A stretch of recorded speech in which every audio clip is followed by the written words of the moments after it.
আসসালামু আলাইকুম। সূরা আল ইনশিরাহ আয়াত নাম্বার 7 এবং 8 নং।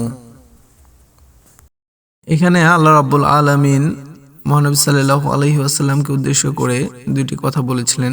একটি হচ্ছে, অতএব যখন তুমি অবসর পাবে তখনই কঠোর ইবাদতে রত হও আর তোমার রবের প্রতি আকৃষ্ট হও।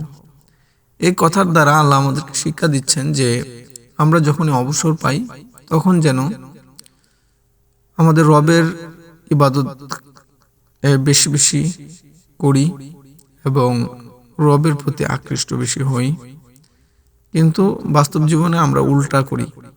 আমরা যখন অবসর পাই, যারা মুমিন তারা না, তারা বাদে যারা আছেন, অবসর পেলে আমরা কনসার্ট করি, গান গাই, এই করি সেই করি, আজে বাজে সময় নষ্ট করি, গেম খেলি, মুভি দেখি।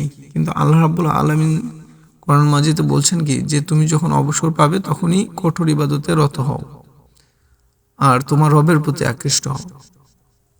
ইনশাআল্লাহ আমরা চেষ্টা করব বেশি বেশি আল্লাহর ইবাদত করার জন্য, বিশেষ করে আমাদের অবসর সময়গুলোতে। ধন্যবাদ। আসসালামু আলাইকুম ওয়া রাহমাতুল্লাহ।